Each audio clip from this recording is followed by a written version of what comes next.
This time on the show, we're going to be talking with Pascal Stumpf about static Pi and the upcoming OpenBSD release.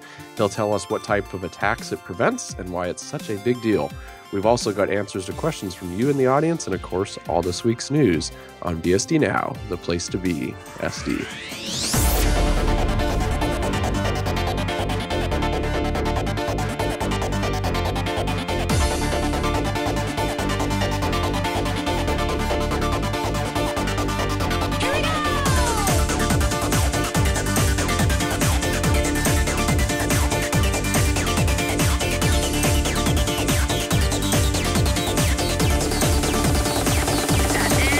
BSD Now, episode 85, Pi in the Sky, recorded April 15th, 2015.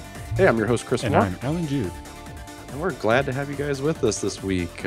Looking forward to an exciting show. Lots of good news coming your way before me and Alan meet up next week for a conference, which will be fun.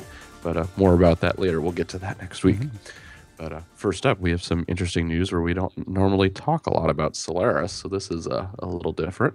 But what's going on here with Solaris and OpenBSD? Yes, it turns out Solaris kind of accidentally, or Oracle accidentally leaked the fact that the next version of Solaris, Solaris 12, is going to have PF as its firewall.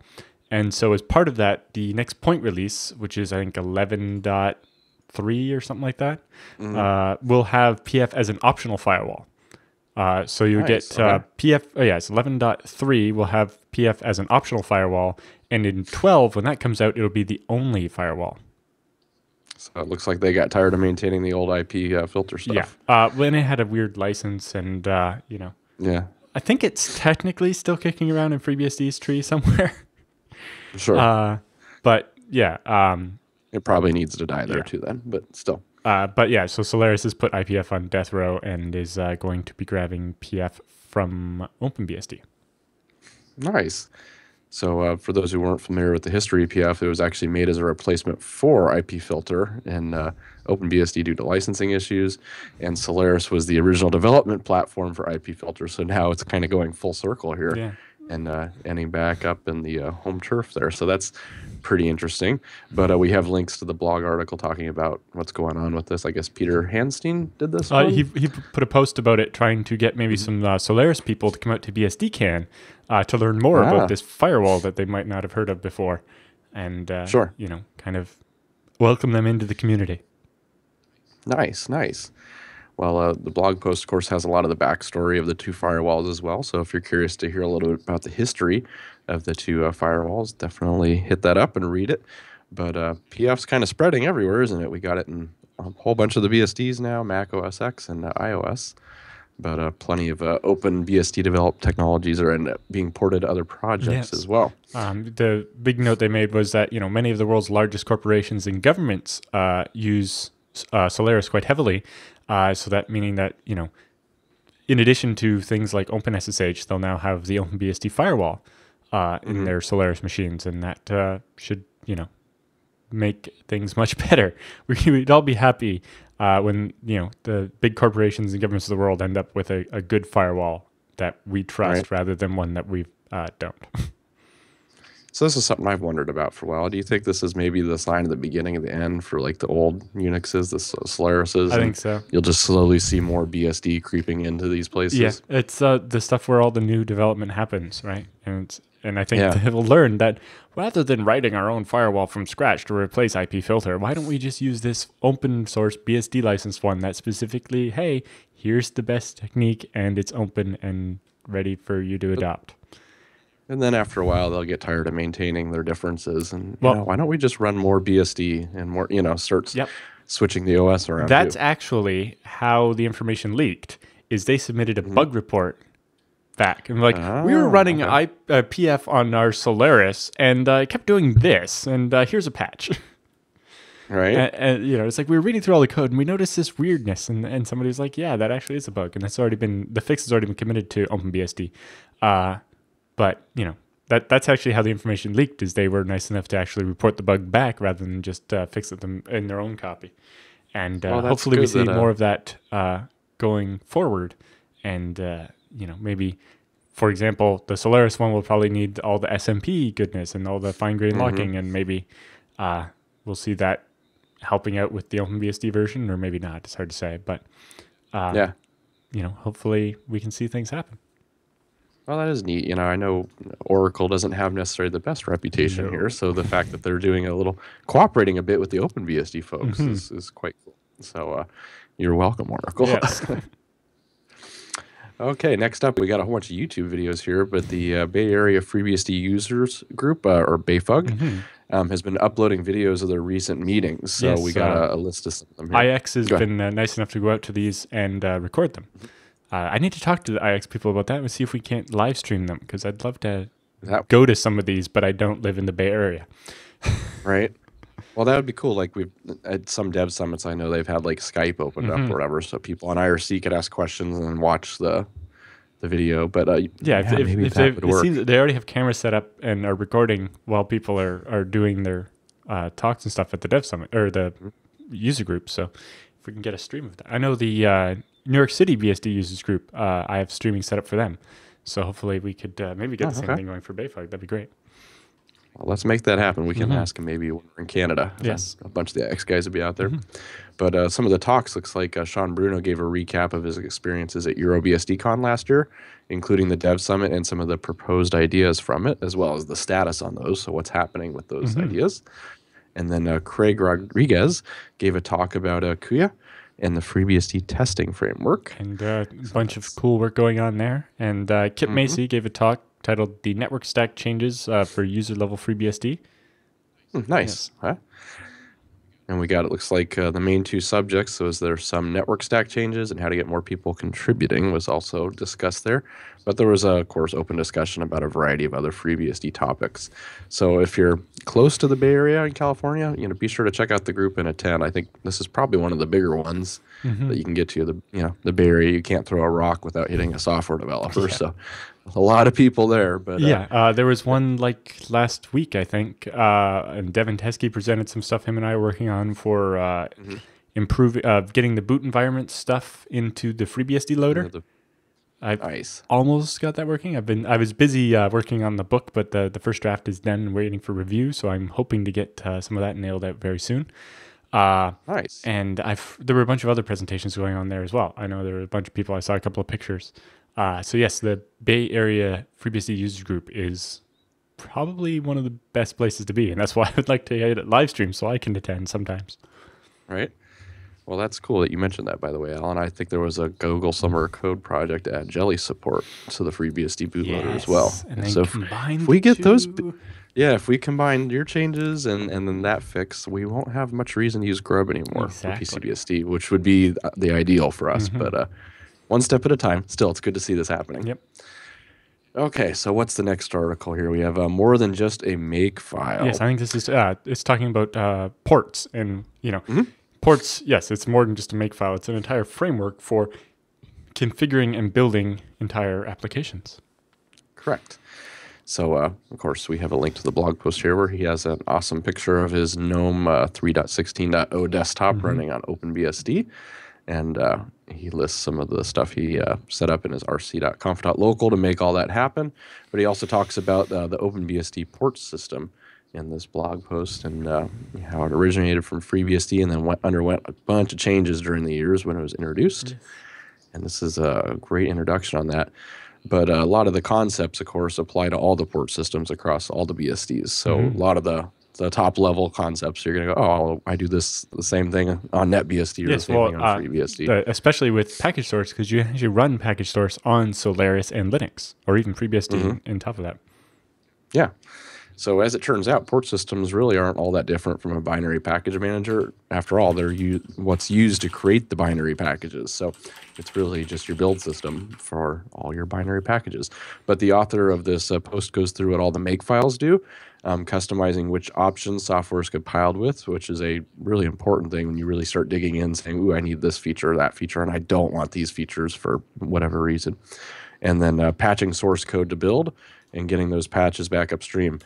Patching is the one thing I think that scares off a lot of porters initially. Like, how do I patch, or what am I doing here? And it's not as bad as you think. A lot of times it's like, oh, a header file's in the wrong location. I just need to point it to here. Or make sure stuff ends up in user local instead of the Linuxy stuff where it's like under user or Yeah, whatever. that's the biggest one, especially with FreeBSD ports, is that we change the origin and make sure the config files end up in user local etc application name whatever rather than in etc. And a couple of small, but most applications that's actually controlled via the configure script, and so you don't have to do many patches. Although a couple of them is hard coded. That's the program's fault, and generally the idea is if you can go upstream and get them to fix it, sure, but in the meantime you have a patch temporarily. But we hope not to have to maintain that patch always. But the other nice thing is the FreeBSD ports framework, and I'm sure the other ones do it too, actually have a make patch target where you don't have to manually generate the patch. What you do is you make the change in the source files and you run the make patch thing, and it'll actually diff it to a fresh extract of the tar and be like, oh, here's your patch, and name the file correctly and do all the work for you. Oh, nice.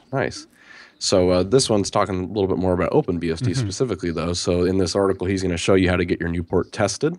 And if you're interested in doing some of the porting yourself, how you can also get involved with the rest of the community and contribute. So this post is actually pretty long. There's a lot to it. So consider it a great walkthrough of getting involved in a porting system, specifically OpenBSDs. And there's more discussion on Hacker News that we have a link to as well. So you can take a look at that. They also point out the hire man page, which talks about the file system hierarchy and making sure you get stuff put in the right place. Nice. Yeah, that's definitely a good place to start, especially if this is first time on the platform.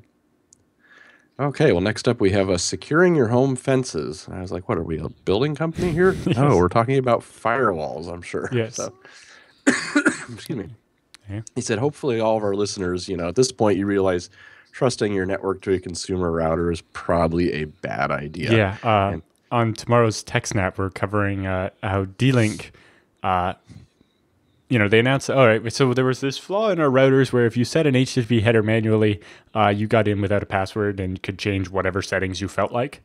So they reported us, and it's like, oh, you're doing this and this and this wrong in the C code. You're using stir instead of strcomp or CMP to compare the string. And a bunch of things like that, and they're like, okay. And then they released a new router that still had the same vulnerability, and eventually had to patch it later. But in both of them, the patch is the same and doesn't actually fix the problems. It just adds an extra check that all the attackers have to do is find a way to work around that check, and they're back in, rather than actually fixing the code to not have the flaw in the first place. Oh, man.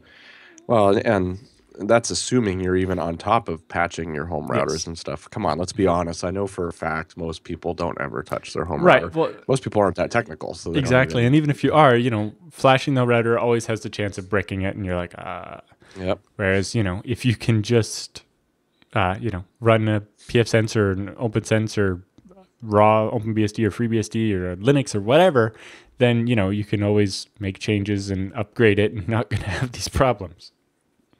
Definitely. And, as we showed when we did mine here, and you've got yours as well, but I mean, it's not that hard to run a router from scratch now as well. And you don't need a lot of hardware to do it, especially in a home type situation. Now, granted, we're not all pushing the traffic you are out of your house, Alan. Right. But, for mine, it's like an old tri-core AMD or dual-core AMD box. It's and it's still 99% idle. When I had the 100 megabit cable connection, I was still using a Pentium 3 as my PF sense. And I only upgraded to the quad core machine with 4 gigabit ports when I got the gigabit connection. Sure. Yeah. Which most people won't be getting gigabit connections dropped in their home anytime soon. Yeah, and if you do, you probably know what you're doing. We'll set up your own router. Also, Intel's announced they're coming up with a new version of the NUC that has 2 Intel gigabit ports on board. That is going to make a very nice router. It's like this. Is that the i5 or i7? I think they have it in i3, 5, and 7. And all you need is an i3. Super low power. It'd be interesting if it's ever come up with an Atom version of the NUC. Be even less power. Interesting. Yes. Yeah. What I want is an Atom NUC with the dual gigabit Ethernet and and it's got the card slot so you can put in a known good Intel wireless chip, so you can even do wireless on it. And that would be like everything you need. Nice. Okay, well, back to Yes. the article here, though. So in this article we're talking about here that kind of led us into this discussion, someone's going through the process of setting up a new home firewall using OpenSense on a PC Engine's APU board. Specifically, they he's say got, a fully functional home network for $200.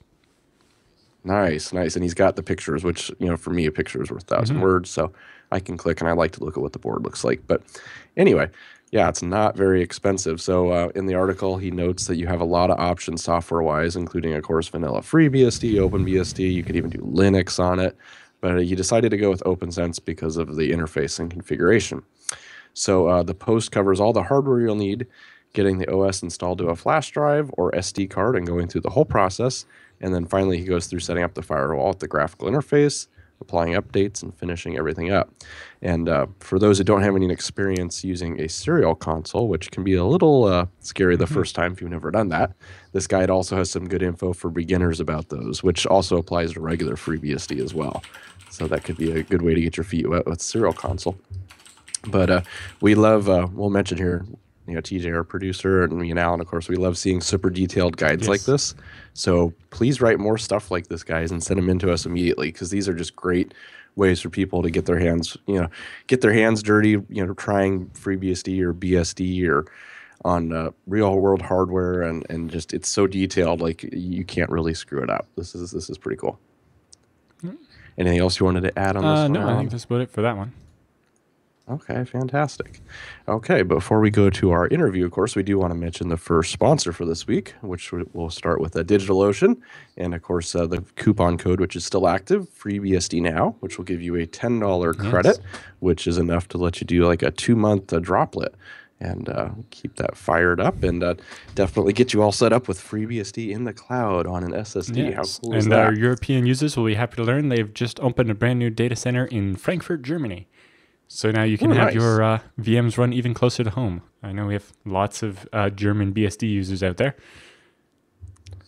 So do they have has anybody asked them about doing like OpenBSD in the cloud or anything? I don't know yet. The original request on their user voice thing, I think, was for either FreeBSD or OpenBSD, and they just picked FreeBSD.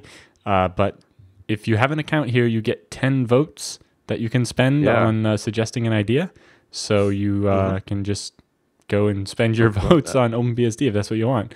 And then you will, they'll make that happen. Yeah, you could. That's awesome.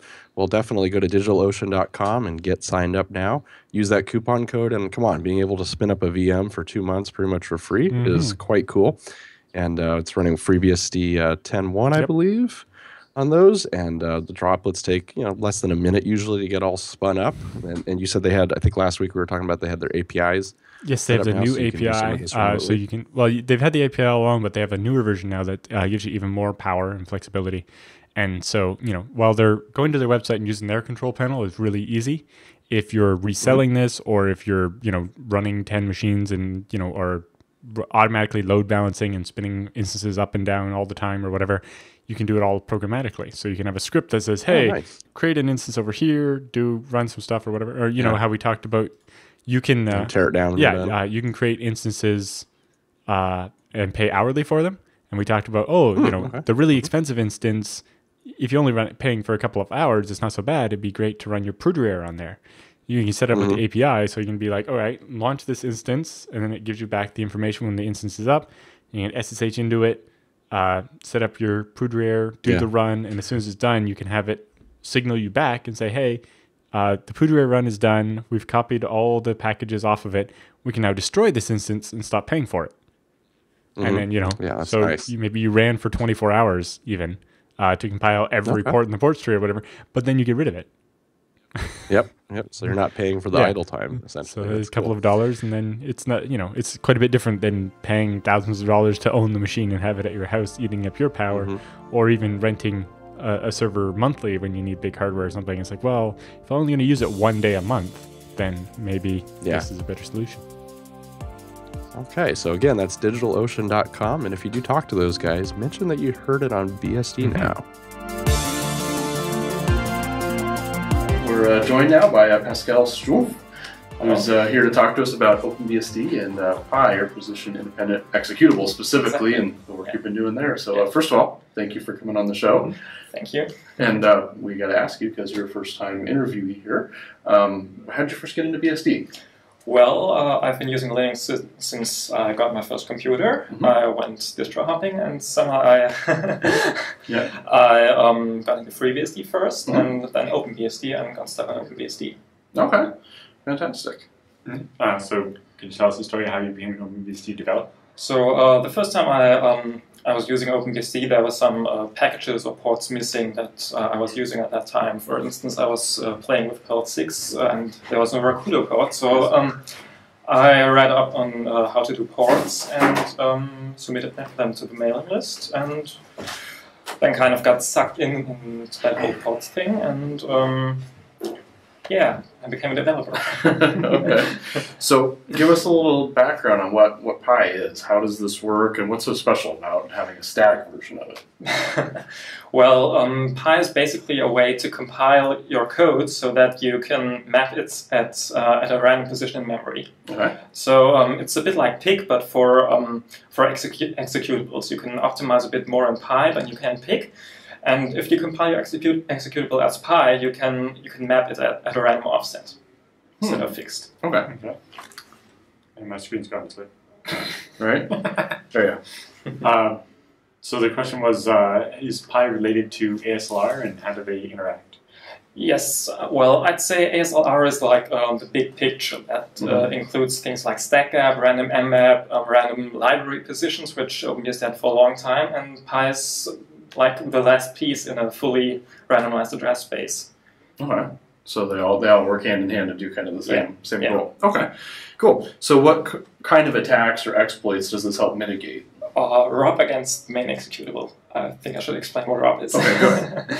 Well, say you've got an OS that implements strict W XOR X policy, meaning no memory is simultaneously writable and executable. So you can't just, like in a normal Stack Overflow, overwrite a buffer and then jump to that buffer and execute your shellcode. Now, what an attacker does in that situation is he uses code that's already there. So he uses code either from the main executables or from libraries like libc. And he does that by overwriting the return address, not with an address inside the buffer he just overwrote, but with an address inside the executable, namely an address of a so-called gadget, a small snippet of code that ends in a return instruction. Then, after the return address, he writes the address of the next gadget. So the return instruction jumps to that address and executes the next gadget, and so on and so on. Okay. So was there something previously preventing us from having Pi in static binaries? In static binaries, now the way dynamic binaries are started up is that the kernel first gives control to something called the runtime linker, LD.so. And the runtime linker, among other things, does a relocation of the binary, saying he resolves the relocations, rewrites all the pointers to functions and global variables and so on. And you can't do that in a static binary. You don't have LD.so, so you need to do that in the so-called C startup code that gets linked into every executable. Okay. All right. So who's been involved with all this, and what finally clicked to kind of make this all come together and happen now? Well, involved have been Theo mainly, Kurt Miller, Mark Katenis, and myself. Okay. Kurt and Katenis wrote most of the code, and Theo and me did some kind of pushing. Sure. Okay. So was there any specific work that had to happen to make this work on other architectures? Well, you'd have to ask Kurt and Katenis. They did all the work, but they had it right within a few days to a week, so I guess. Yeah, it seemed like. Well, who knows? Maybe it was really hard. Yeah. Maybe it's like, that was difficult. So, are there any other projects that you know of that have static pi enabled? No, not that I know of, but it's not a huge problem in most other OSs, but because they don't rely on static binaries anymore. Okay, that makes sense. So, like in FreeBSD, you've got even bin and sbin dynamic. Mm-hmm. Right. I think the only thing that's static now is the rescue binary. Yeah. So is there anything else you want to talk about? I guess FreeBSD needs to get off their asses doing ASLR. Right. I know that there's a patch, and they've been trying to do that pi by default thing, but there's been it's been stalled. Sure. Stalled a bit. I haven't heard since August. You might say intense negotiation. Yeah. Yeah. Well, we'll definitely, of course, bring that news whenever that does land in whatever form that looks like. Yeah. So. Yeah. Okay. Well, excellent. Well, thank you so much for being on the show this week, and we appreciate you sitting down with us at Asia BSD Cup.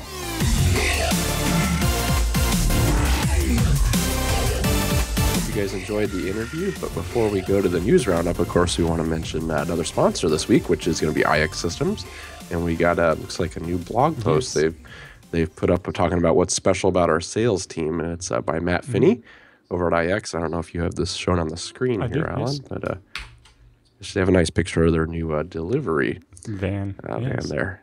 Yeah, that's pretty nice looking, and a picture of what the front of the office looks like as well.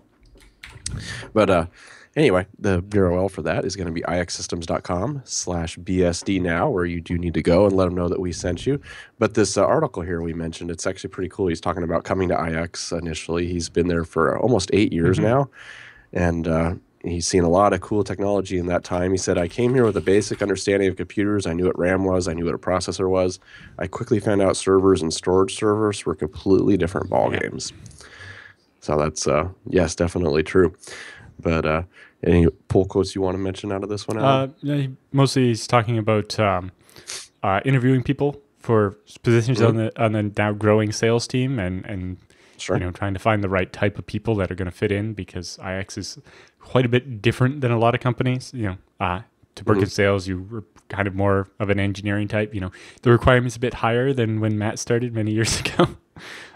You have to know what a server is and how the RAM works. But the biggest difference is that IX is not a startup or something, or it doesn't suffer from big company syndrome. It's a right-sized enterprise that's ready to do stuff and employee owned and all that. Exactly. They get the work done and they have fun doing it, and they like the way that they do it, and they like the fact that their customers like them and appreciate them, and so they work hard to keep that up.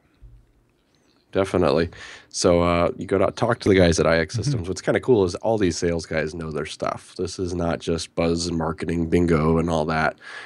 These guys know what you need. So if you call up and say, hey, I'm looking for something that can do this many drives or this task, these guys can go, oh, well, we can help you design a solution to make that happen for you.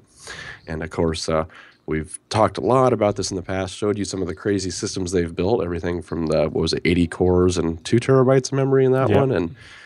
And then the one with how many NICs was that? Was it like 24 10 gigabit NICs? It was just insanity.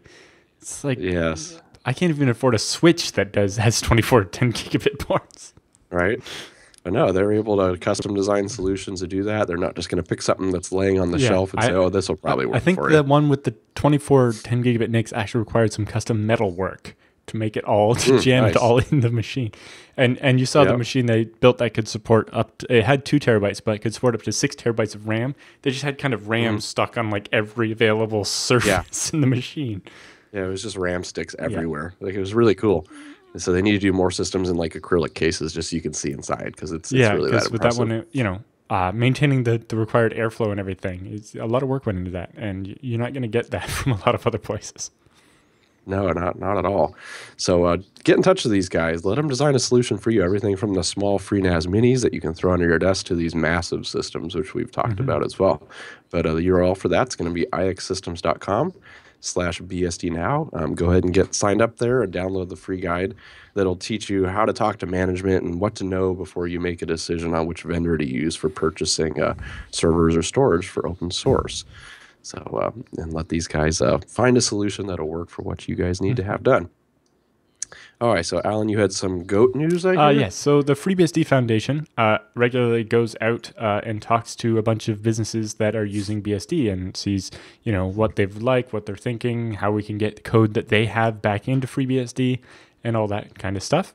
And so they were doing one of their visits just last week, and they took Groff along with them.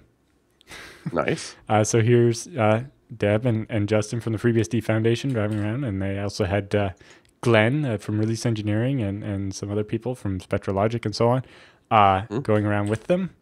And they took Groff out to see some of Colorado as well. So here's Groff in front of a giant bunch of rock. I don't know what it is. There's a plaque there, but I can't read it. And Groff, being a mountain goat, went and ran up the mountain, so Warner Losh had to go and fetch him off of... Nice. He's a goat. What do you expect? And then they had him out in the wilderness, did some hiking. And you can see there's Groff out hiking. And then it gets cold, so he snuggled up. And then he got to go on an airplane ride. Scott Long from Netflix is a pilot, and so he took a bunch of people up for a little tour. And Groff got to go on an airplane ride. Nice. Yes. And then Groff got lunch. They went to the Chipotle place, and Groff had some salad. And there's a bunch of the people that the team that was out touring around Colorado with Groff. Very cool. Now, are you in possession of Groff right Nope, now, or who's bringing him to Canada? It was going to be Brad Davis, but I think Deb kind of hijacked Groff during this trip. Okay. So he'll definitely be at BSDCan. Yes. So that's one thing you got to do while you're there is come get your picture taken with the mascot, the official Groff, the BSD goat, and make that happen at BSDCan. Yes, he's the special mascot of the entire community rather than any one particular project. So yes, you have to come and meet Groff and get your picture taken with him. Nice. Okay, so first up in the news roundup this week, we have some LLVM news.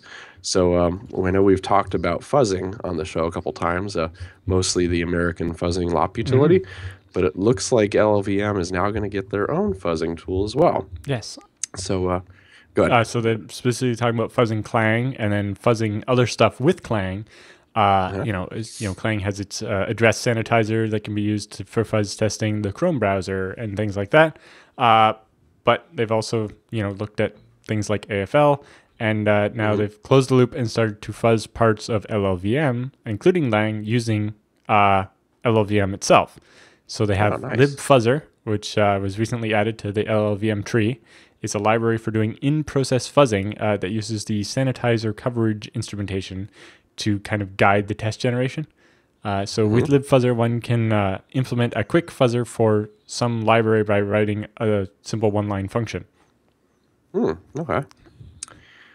So it looks it's pretty with cool. Clang with Clang being the default both in FreeBSD and Bitrig, and with some of the other BSDs out there considering the switch, this can make it a lot easier for some good bug hunting across all the projects in the future. So we're excited to see this happen. Yeah, it would be really nice to see more and more of these tests happen, and some of these getting committed into the test infrastructure, so that the Jenkins system or the ATF or whatever testing system each project has could be running some of these fuzz tests constantly, so you find out automatically. It's like, oh, that last commit added a problem. We should get that one fixed.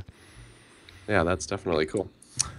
Okay, so next up we have some HardenedBSD news. It looks like they've upgraded their second bin utility. So I saw this go by a little earlier, but we have a link to their site here where they've released their new version of this tool, with the showcase feature being IntegraForce support, which is a fancy name. So what exactly does IntegraForce do for us, Alan? So it's executable file integrity through hash checking. So basically, you can say, here's all of my binaries that are trusted, that, you know, the official release binaries or whatever. And if you see a binary that's not on this list, don't trust it.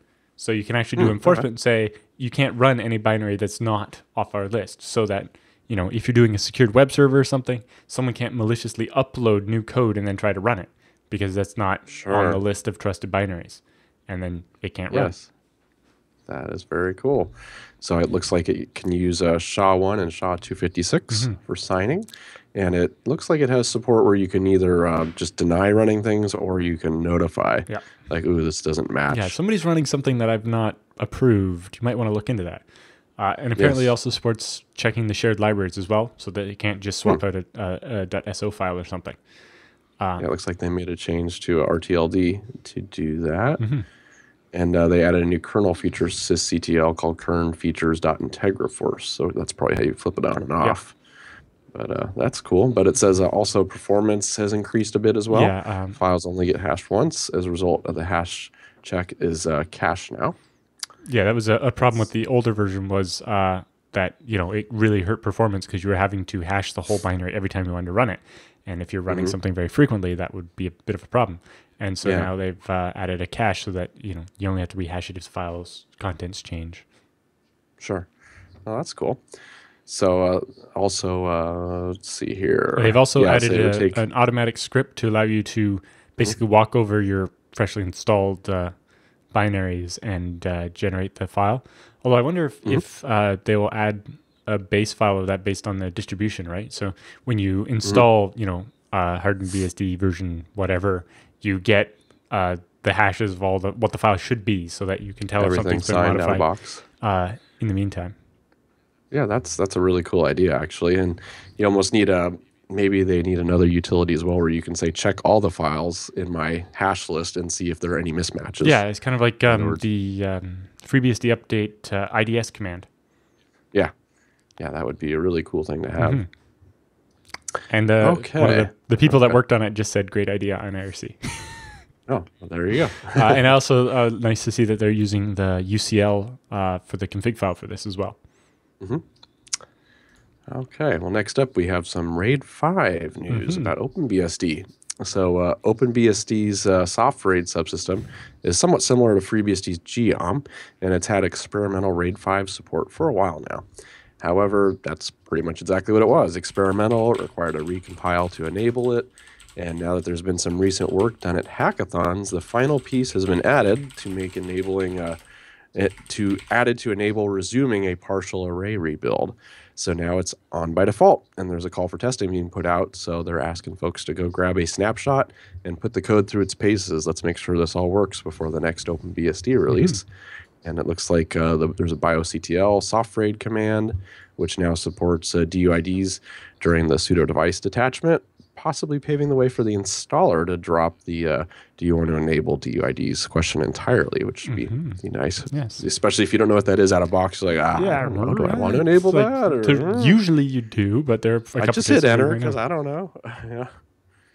But yeah, that's cool. So let's see when's their next release scheduled here? Another 3 months or so? Something like that. Well, I guess the next one comes out in May.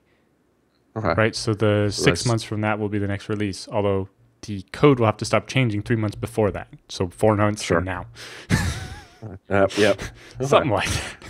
Yeah, but still, if this is something you'd like to try on your OpenBSD box, go ahead and grab the snapshot and start messing around with it now to make sure it all works properly before they hit that release. For sure.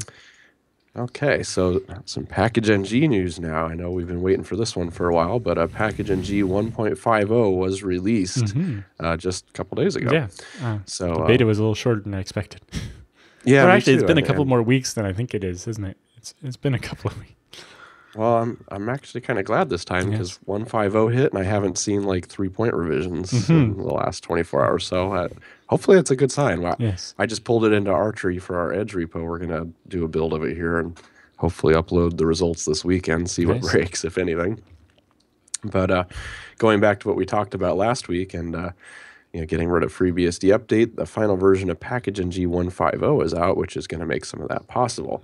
Now, some of the cool new things in this is that it adds the provides and requires support So that's finally in a regular release. Yes, and that will allow things like not saying, oh, this needs Perl, but it needs a different version of Perl than you have. So I can uninstall the Perl you have and reinstall with this other Perl. And it's like, no. Now with provides requires, I need a Perl. And it will, oh, you have a Perl? Well, then let's just use that.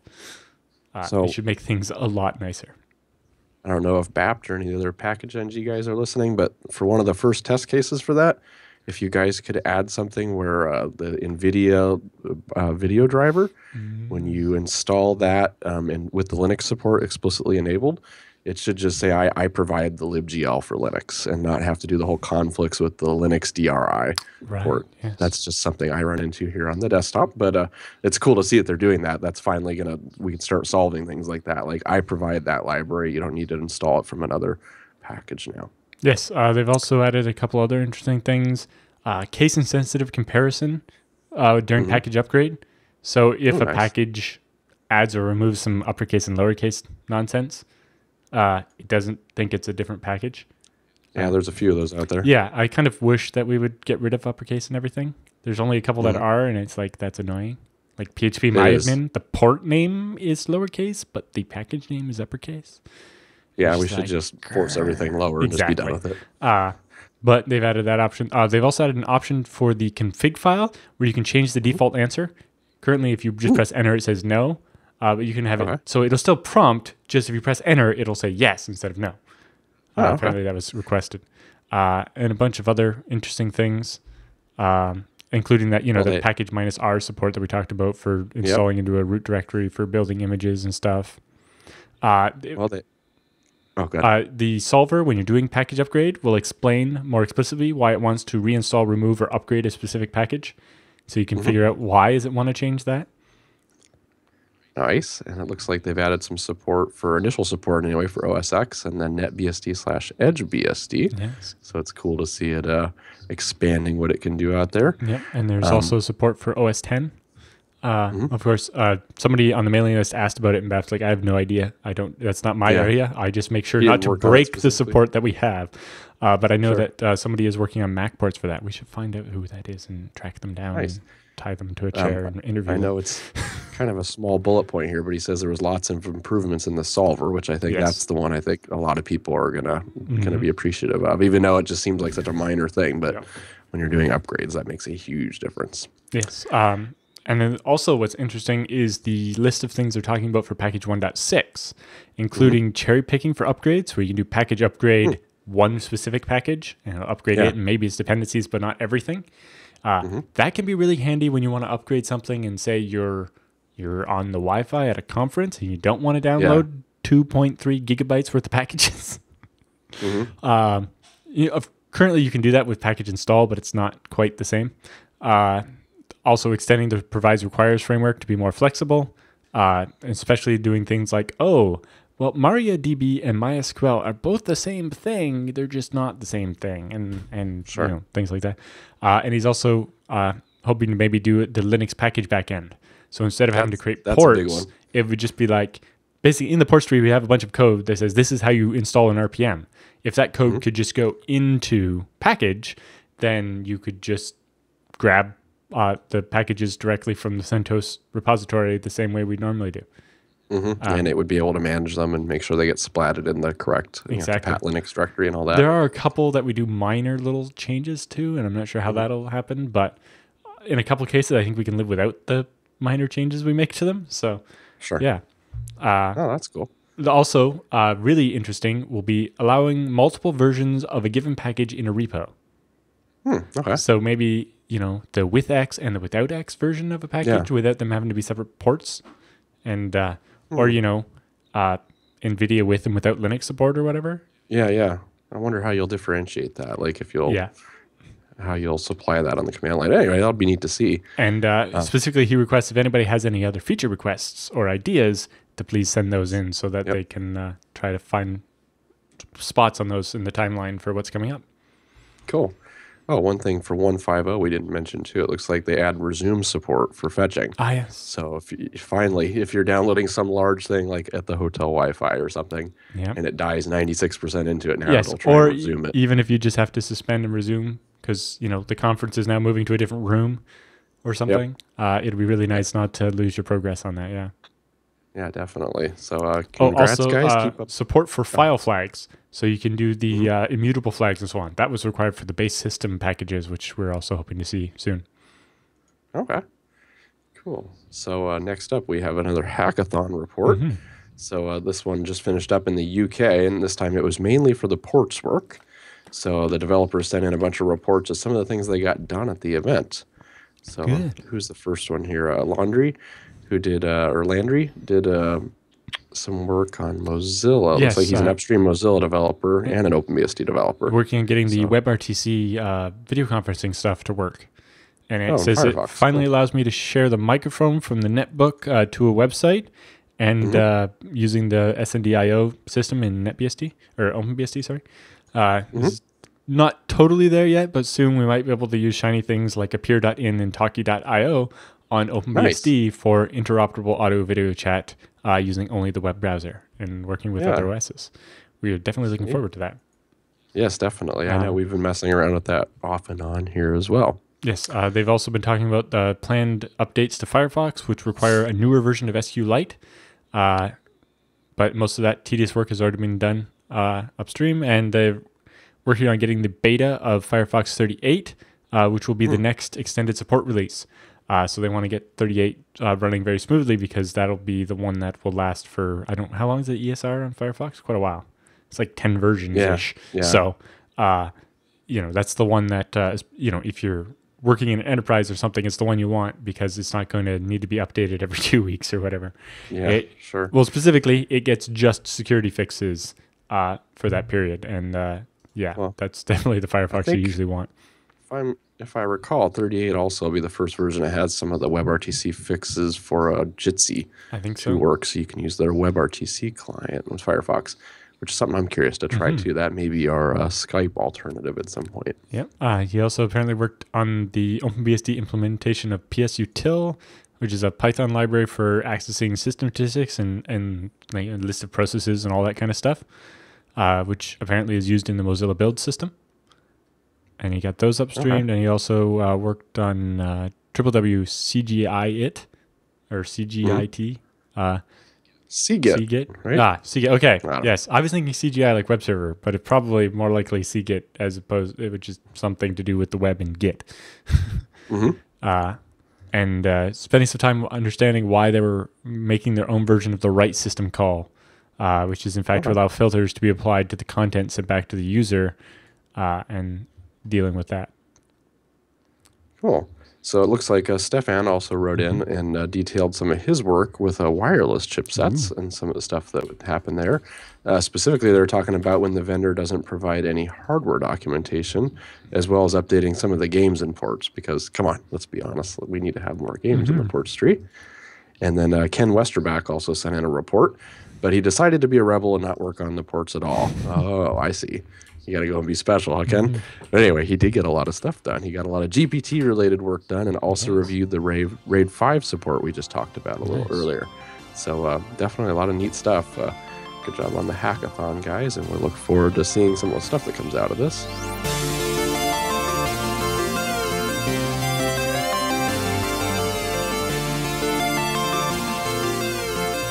Okay, so we got some feedback and questions, a couple short ones, a couple long ones, but before we get to those, let's of course talk about Tarsnap a little bit here. So the place you want to go to get that set up is tarsnap.com/BSD Now, where if you type that in and hit enter in your browser, you could bring that up and probably be signed up with an account before we're even done talking about it here. And then you can get your backups rolling. Yes. And you want to do that because your backups are all going to be kept off-site, which is good, in case your house burns down or gets flattened by an airplane or something, crashing. But stuff happens. And, of course, everything's encrypted off-site as well, so you don't have to worry about who's on the remote end and who's maybe looking at your data or what, who's requesting it, for example, from Colin. So Tarsnap takes that away from them because he doesn't have your keys. He doesn't want your keys.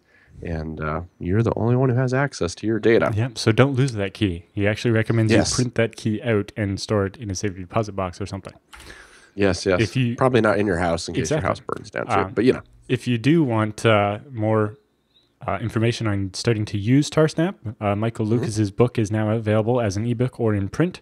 Tarsnap Mastery, online backups for the truly paranoid. But it walks you through everything you need to do as far as installing and managing Tarsnap on Linux, Unix, Windows, and OS 10. So it covers all the OSs.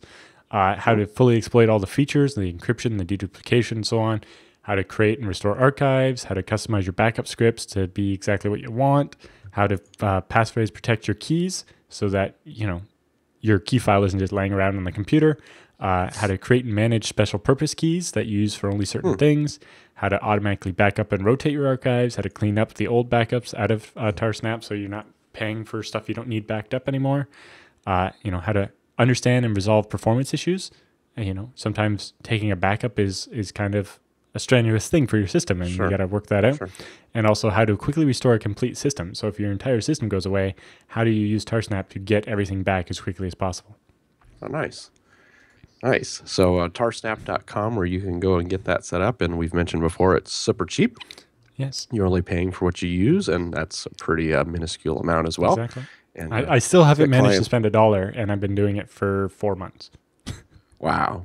Yeah, come on, guys. There's no reason not to do this. So again, when you sign up, if you talk to them, let them know that we sent you. You heard it here on BSD Now.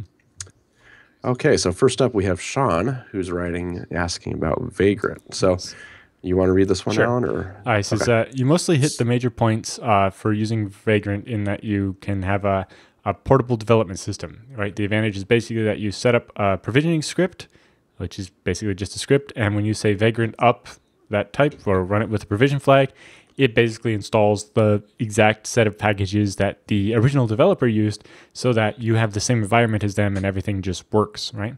And so you define a plain text file called the Vagrant file and put it in the root of a web project or some other project.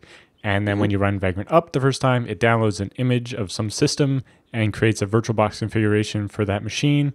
On first boot, it runs the provisioning script and installs, PHP or in Nginx or whatever the setup is, and puts all the configuration in place so you don't have to do all that. It basically means if you want to start working on that web app, you don't have to know how to install PHP, right? You don't have to be a sysadmin in order to set up the environment to work on the PHP code. Sure. Oh, that definitely makes it easy. The reason this is really useful for developers, especially when you're working with that, you don't want to set up or you don't know how to set up a server just to do some coding on this project, right? It also means that you get their test framework, and it just, it makes it easier to just faster. Yeah, work on their stuff. He says, I'm sure Docker and maybe jails can fulfill the same thing in some capacity, but since Vagrant uses VirtualBox, it doesn't matter what host operating system you're using because you can run VirtualBox on FreeBSD. He says, luckily, others have shared their provisioning scripts since writing it all from scratch and debugging can be tedious. And he's got some example ones there. And he says he's yet to try it on any BSDs, but he still enjoys watching our show and finding out what's going on. So the other week, somebody had asked about if there's something like Vagrant for running with jails and so on. This we were like, well, we're not entirely sure what Vagrant is, and this is one of the responses we got. One of the other ones, which I think we'll cover next week, mentioned there's a project called BSD Ploy, so BSD PLOY as in deploy, and it will apparently basically allow you to create one of these recipe files and have it create a jail and set it all up for you, which sounds like what a lot of these people are after. Yeah. Should be good. Cool. Okay. Well, so the next one we have here, I'm not sure how we pronounce this. Hiroshi? Okay. He says, getting involved as a newbie. So he says, hello, guys. I just got into the BSDs, installed OpenBSD on an old netbook, and slowly learning how to configure it. He said, I love the quality of the documentation already. I am hoping to get involved in contributing code. I am comfortable writing system code, work on non-open source kernel as part of my day job, and I have familiarity with x86 as well as ARM architecture. Unfortunately, I have no idea what's a good place to start. Is there a small project of sorts I can get my hands wet on? It would be great if there was a small list of tasks one could get started on listed on the OpenBSD webpage. Unfortunately, there isn't. Could you include suggestions for newbies to work on as part of your show? I'm not that familiar with the OpenBSD code base, although if they have any ideas like that, we'd love to see them send in to us, and we'd read them off to people, and people will be like, oh, I could do that, and jump in on it. So OpenBSD needs a wiki page of to-do or like a projects or something. On FreeBSD, there is one. It's called Junior Jobs. It's for people that are just getting started, and it's a bunch of not trivial, but things that don't require kind of digging into all the different parts of the system. They're kind of like isolated small jobs that somebody could do in a reasonable amount of time. A little too short for a 14-week Google Summer of Code, but something that needs to be done, but is easy enough that most people that have some programming experience would be able to do. Although, even there, there's probably a lot more things that could be added to that wiki. So if anybody knows of any small projects, let us know and we'll advertise them to everybody, but also, get them into the wikis. Okay. Cool. So next up, we have Randy, who writes in. This one's quite a bit of a long one. I'll just so let's see here. He says, he used to be a Linux guy and found a home with Gentoo after having problems with Ubuntu. But the systemd controversy made him kind of, notice how delicate the benevolent dictator model was. So he decided to look into BSD and discovered our show and started with the first episode 2 months ago and just finally getting caught up to where we are now, which is pretty impressive. You'd have to watch more than an episode a day to do that. That's a lot of us in his face every day. He says he especially likes the interviews. That's my favorite part of the show as well. It's very rare that users get to hear directly from the developers and other people who bring these projects together, and it's extremely valuable. He says he switched all of his home servers and laptops from Gentoo to FreeBSD, and he already feels more comfortable. He bought a FreeNAS Mini from iX, and he said the experience was great. iX was great. The price was right. The packaging was very well done. I think that was always the one that surprised me, was just the amount of care that went into the packaging. Like not the market. Right? I'm not talking about like packaging in the something you would see at a shelf at a store where they got all fancy pictures on it. I mean, when you open the box and you see that your hardware was protected from the evils that is shipping. Like when you get a box of hard drives, you could, kick the box around a bunch of times and know that your hard drives will be fine. Sure. He said he had his network shares up and running in about 10 minutes. So yes, the FreeNAS Mini is great. He says ZFS has saved his bacon a few times already. He's only been using it for a couple of months. He says, a few days ago, I was working on my laptop and tried to remove everything in a subdirectory, but his working directory was one level higher than he thought, and he accidentally blew away the entire home directory instead of one user's files. He started to panic because I had just deleted many hours of work and couldn't remember which files he'd lost. Then he remembered he had been doing ZFS snapshots every 30 minutes. So he used the ZFS diff command to find out what had changed and ZFS rollback to restore his home directory to what it looked like, less than half an hour before. And that way he didn't end up losing anything. He's back up and working again in less than 5 minutes, and he's very glad he's got ZFS with automatic snapshots. He says he's been trying to solve the problem of replicating encrypted backups from his FreeNAS to his friend's FreeNAS. We want each to keep a copy of an encrypted copy of each other's files, and each have about 1 terabyte of stuff to back up. Unfortunately, FreeNAS doesn't have the PEFs integration, so it makes this kind of a hard problem to solve. It depends, I guess. One solution, I guess, would be to encrypt the file. So when you do a ZFS send, you can have it go to a file instead of being received by a ZFS receive. So if you did like ZFS send and then pipe into just like OpenSSL AES encrypt or whatever with a password, you could send an encrypted file over to SSH and just write it to a file living on their thing. And you can even do incrementals that way. It just makes the restore a bit more work. Yeah. Yeah, we looked into that. That's a little tricky to get right. Yeah. And if you don't get it right, the consequences are pretty catastrophic. Yeah. The biggest one is, it makes the incrementals harder. And So he says the best he's come up with so far was to create a new iSCSI target on the remote NAS and set it up with Jelly on the sender side. Yeah, that's what Chris and I had talked about doing that before as well. He says, so he connects the iSCSI share over a VPN or SSH tunnel and has his primary home server use ZXfer, which is a shell script for doing ZFS replication, with both an origin and a target on the host, and grab the snapshots from his FreeNAS and replicate them to the remote FreeNAS that way. But he said it was using too much bandwidth in this case. In general, it shouldn't. I guess iSCSI might have a little bit overhead, but it generally isn't that much, is it? Well, read the next section here. The problem is that it consumes way too much bandwidth. My understanding is that because I'm doing block operations over the internet, my machine has to read a 4K block, make a change, then write that 4K block on a residential connection that doesn't work too well. Well, it depends what you're writing to and reading from and so on, but if your ZFS is set up properly, it's not going to do any operation smaller than 4K, so it won't have to read the other 4K. It can just write straight. And specifically, if you're doing ZFS, well, the send doesn't have to see anything from the remote side, but the receive does have to read. Sure. I would think the biggest problem usually would be the slowness of the reads would actually make the receive be slower. And at HBSDCon, Matt Aarons talked about some prefetch features he was working on so that the receive will actually be faster and be able to maximize your bandwidth usage. So in general, I don't think the iSCSI way should be using much more bandwidth than the regular ZFS send way. You could rate limit it, but... Yeah, so we just added support for doing exactly this to our backup utility for the next version of PCBSD.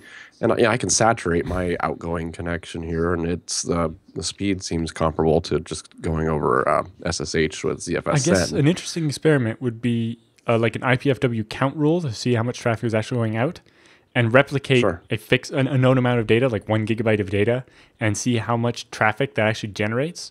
Is it only like a gigabit plus a little bit of overhead, or was it like 2 gigabytes of data to send 1 gigabyte of files? Yeah, we'll have to dig into that. But I wouldn't expect it to be that much overhead. No, I don't think it is. And so in that case, you just, if you have to send a terabyte of data, it's going to max out your bandwidth for a long time to send a terabyte of data from your house to somebody else's house. Your best bet there would be for the original replication is see if you can get your friend to bring his FreeNAS to your house, replicate it over the LAN, and then just do incrementals over the internet. And that should help you a lot. Because even over the LAN, a terabyte takes a while. It does. Yeah. Yeah, I know. When I did mine here, it was like, that's going to take most of the day because my hard drives in this one box I was replicating to are really slow. Yep. So, oh well. He says it's everything else I've come up with uses traditional encryption, like tarballs, requires a new full backup every month, and requires me to trust my friend, which is, bad operational practices. Sure. So yeah, I would say the iSCSI is probably the best, and then you just need to use like a DummyNet or something to rate limit it so that it doesn't take all your upload bandwidth. His second question is, I'm convincing my friend to move from Linux to FreeBSD. He tried PCBSD on his laptop, but was forced to revert back to Windows host due to hardware support issues. Apparently his Bluetooth A2 and his graphics card. He must have an ATI. Well, even ATI cards are supposed to be well supported now, right? For the most part, yeah. So I wonder I guess if it's Intel, then that would be it. Yeah, maybe if it's Haswell or something. But he says, but he still wants ZFS. He's come up with the following solution. He installed a PCBSD VM in VirtualBox using a raw hard drive partition rather than a virtual disk image. Within the VM, he sets up ZFS-backed Samba shares. His Windows host is configured to access all important files over those shares. Because VirtualBox is using the raw hard drive, there's no NTFS or anything between ZFS. And the VM can have its bridge network to internet access and NAT for the dedicated Samba traffic. So all of his file shares access doesn't have to bounce off his router or anything like that. Do you see anything wrong with this setup? It's not too bad. It's very similar. What I do at my house is my computer just has some mirrored SSDs in it and not much room. And then it has the same amount to my file server downstairs, which has like 9 terabytes of space. And I even run my games, like my Steam install is directly onto the network drive. And nice.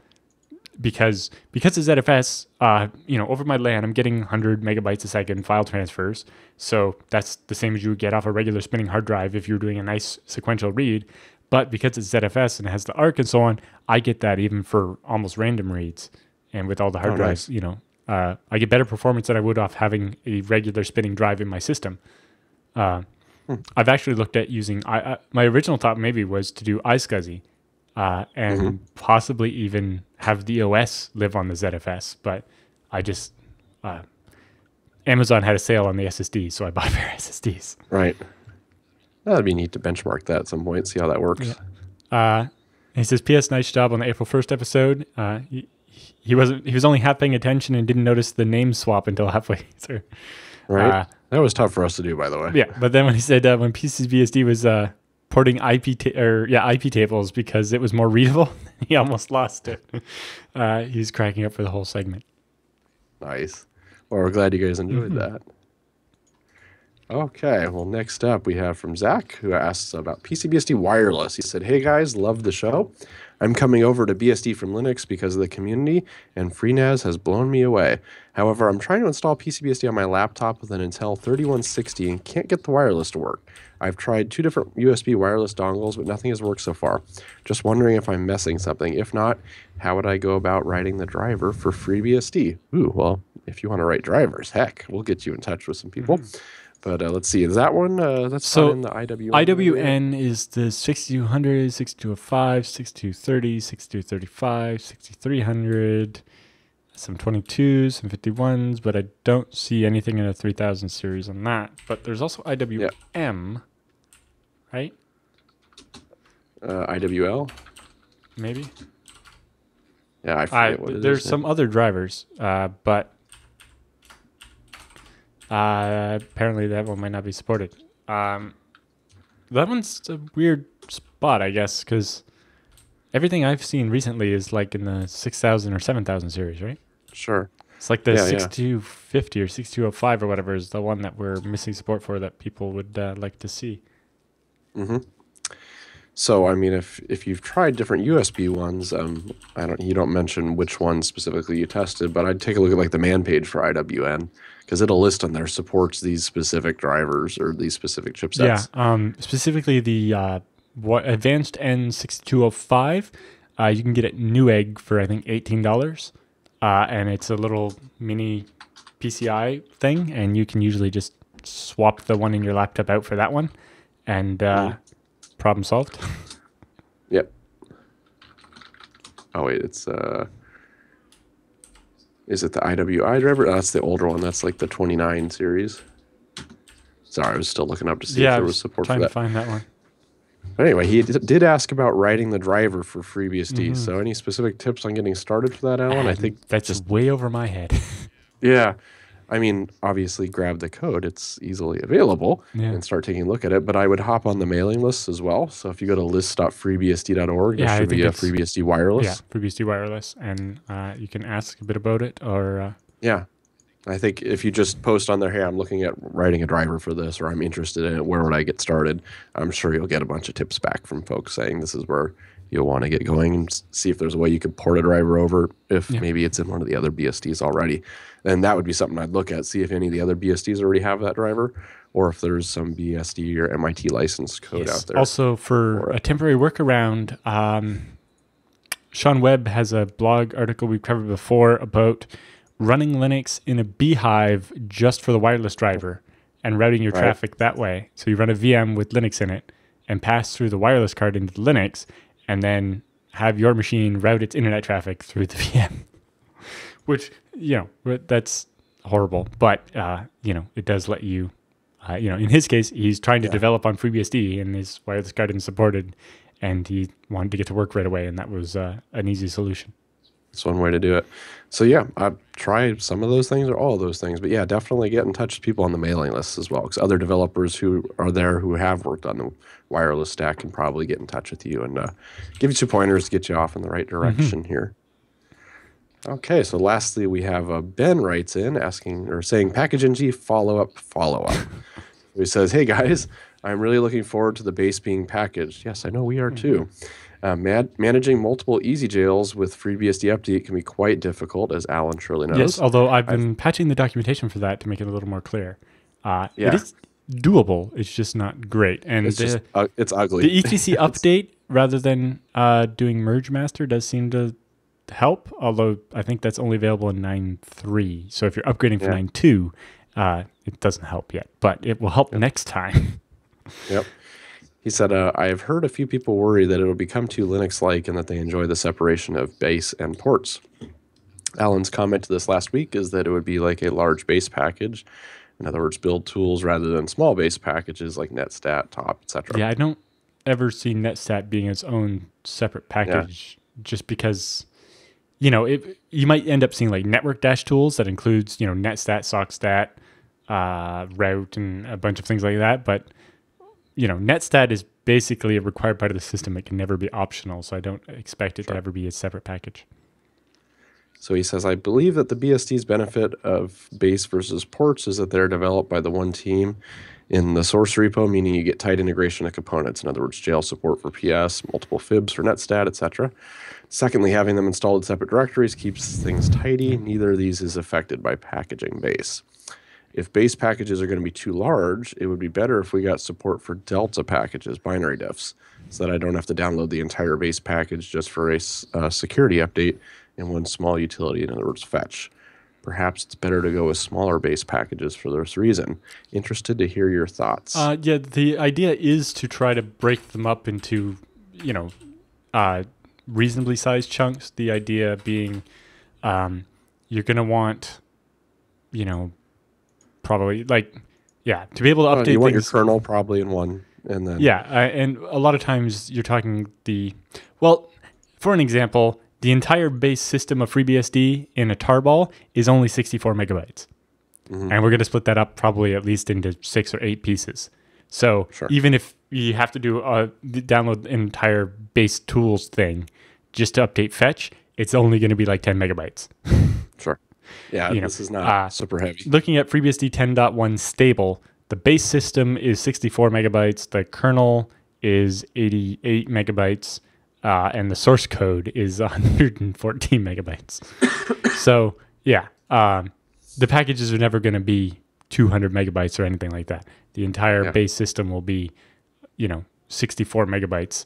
And, if you break that up into 6 or 8 pieces, then it's never going to be that big of a problem. So is this going to be something like 20 years from now? They're going to be going back to this episode and being like, he said the base system will never be like 200 megabytes. It'll be like 500 megs at this point or something, right? Probably. Right? 64K of memory is enough for anybody. It was 640, but yeah. Or 640, yes, right? Yeah. Okay. Well, anyway. Well, this is going to be an interesting problem. I'm not sure yet how it's going to be broken up and solved. Yeah, a lot of it comes down to we want it so that any one update won't have to poke 2 packages, but to be able to update as many separate things as possible. I think a lot of the delineation of what goes in what package will come down to which things are optional. So, if a certain package is optional, then we will likely have that as a separate package. And so there will be some things that will just be kind of standalone. Like, I can't think of any of those at the top of my head. But basically, each directory in the source tree will be tagged with the keyword that'll define which package it goes into. And once that's done, we'll see how many packages that comes out with. So interestingly enough, I guess with 1.5.0 of package ng out now, I assume they're still targeting 11.0 for doing packaging base, or is there a chance we could play with this in 10.2? I don't know. A beta for developers is targeted for BSD CAN, which would be just in time for 10.2, but and a beta for end users is targeted for EuroBSDCon. So probably for 11. Okay, that's cool. Yep. Okay, well, I hope we answered all you guys' questions. Of course, send us something if you guys have any questions or something that you've run across that you want us to comment on. Right. So next up, we have a little bit of mailing list gold to get to. And the first one up is GStreamer Hates Us. So this got... Well, specifically, it says Firefox 37.0.1, or GStreamer specifically, possibly, crashes whenever Chris Moore talks about OpenBSD. Oh, So he was saying, Adam Wolk was saying, I've been trying to watch the latest BSD Now episode in Firefox, and it works perfectly fine up until they discuss the ports review at the end of the episode. I managed to reproduce the crash twice so far, always resulting in the same segmentation fault that looks to be coming from GStreamer. And he lists what he was running, and basically he says to reproduce, start Firefox, navigate to the package remove FreeBSD update episode of BSD Now, press play, keep it on the 360p encode, skip to 1 hour and 10 minutes in, wait for Chris to speak, and there is a slight chance that the browser will crash when Alan talks about when they both get into OpenBSD content. nice. And then So something about us talking about OpenBSD crashes Firefox OpenBSD. Interesting. he says possible workarounds are to watch to use YouTube-DL to download the episode and play it with MPlayer or VLC, or to watch the 720p version, which doesn't seem to have the crash. And Nice. he's got timestamps and core dumps, and apparently managed to make it happen 4 times, and has a backtrace here. Specifically mentioning GStreamer made me remember Firefox released a security advisory for Firefox 37 and ESR 31.6, saying that security researchers reported a use after free when playing certain MP3 format audio files on the web using the Fluendo MP3 plugin for GStreamer on Linux. And I imagine that also applies to FreeBSD and OpenBSD. This is due to a flaw in handling certain MP3 files by the plugin, and its interaction with Mozilla code, and can lead to a potentially exploitable crash. Ooh, an exploitable Yes, crash. because it's a use after free. So I tweeted, I think when somebody tweeted this link to the mailing list gold, I responded to the tweet saying that, yes, that was me owning every OpenBSD box that watches the show. Right. Nice. Okay, So well, next up. I imagine okay. that's the explanation for the crash. Although I thought 37.0.1 was the patched version of that, so maybe it's not. But And of course, this last one, I saw this while I was on vacation. I couldn't believe it. I was like, this has to be an April Fool's joke, but it wasn't. So he says, no, this isn't a late April Fool's joke. And it's dual booting FreeBSD and Win95. yes, He says, I find myself in a situation where I need to integrate my employer's manufacturing process with third-party OEM. My employer's hardware tests are all FreeBSD based, while the OEM is Windows 95 based. I need to come up with a way to integrate them together. I'm sorry. yes, that you're having to deal with the hardware that's Windows 95. That's so 1985. Right? Yeah. I can't even fathom. No. The handbook used to have instructions for doing this, but I think we removed them. Right? I can't imagine why. If you check back in the SVN history, I'm pretty sure we do have instructions in the FreeBSD handbook for dual booting FreeBSD and Windows 95. Actually, There's like, it generated like 10 follow-up posts, though. Yeah. So there's like all kinds of comments the on old boot code, the old MBR boot code, it's not the default one that gets installed in BSD install now, but the file's still there in /boot, and you can write it with the boot code, or with DD or the boot code command or something, where you get that F1, F2, F3 list to select partitions, and you can use that to pick between Windows 98. What he specifically wanted to do was set which one boots by default programmatically. So it boots FreeBSD, runs a bunch of tests, sets a flag to make it Windows 95 be the default, and then reboots. So Windows 95 will start up and run its tests. So he's got FreeBSD doing it, but what he needs is Windows 95 to modify the partition table and say, on next boot, start FreeBSD. Okay. Hard to say. Cool. Well, anyway, that was the end of the mailing list gold for the week. But yeah, Windows 95. Talk about a throwback there. Of course, we do want to mention as we wrap up the show today, guys, send in your questions, comments, or show ideas or topics, or if you find a cool story when you're floating around the interwebs, send that over to feedback@bsdnow.tv so we can highlight it in a future episode. Also, if you want to come on for an interview or know somebody that you can force to come on for an interview, let us know. Now's the time. We will schedule it and make it happen. And of course, we enjoy hearing about all sorts of BSD related things. Come on, Dragonfly guys and NetBSD guys, we need to get some more of you out here as well. For sure. So we can hear about what's going on upstream there. So anyway, yeah, definitely get in touch with us, and that's at feedback@bsdnow.tv. Don't send stuff to like our YouTube. Don't comment on things there. We're just not going to see that. Yeah. But email it in, and usually you'll get a response from TJ, our producer, pretty quickly. And we'll be happy to get you scheduled or put your comments in next week's episode. Yes. Speaking of that, the FreeBSD release engineering team has announced a change to the schedule for FreeBSD 10.2. Originally, it was scheduled to come out in November, and there was some complaining that was an awfully long time away, especially since quite a bit of interesting stuff has been committed to 10.1 since its release. Sure. They've announced that the release date has been changed to be August 1st instead, or August-ish. The first release candidate will come out at the end of July, and hopefully by August 31st, we will have a 10.2 release. See, that works perfectly with our quarterly updates, because that was going to be the date of our quarterly update anyway. Yep. So there you go. It'll be a 10.2 update now. Yes. So the code slush, which is the time once they make the stable 10 branch and set it up for 10.2 and require approval from the release engineering team for any further changes, starts June 19th, which is the basically a week after BSD Can. So that leaves just enough time for anything really interesting we come up with at the Hacker Lounge to make it in. Nice. But so there's a couple of things we want to mention. If you want to start testing, you can grab the Stable 10 branch now and find any problems with it and get those reported so that we have time to fix them. If there's been any outstanding issues you've been having with 10.1 that you haven't bothered making a bug report for because you're going to get more detail on it later or something, please hurry up and do that as soon as possible. And also, if you're developing anything that you're hoping to get in time for 10.2, please contact us and we would like to interview you about what's coming up in 10.2. Yes, definitely.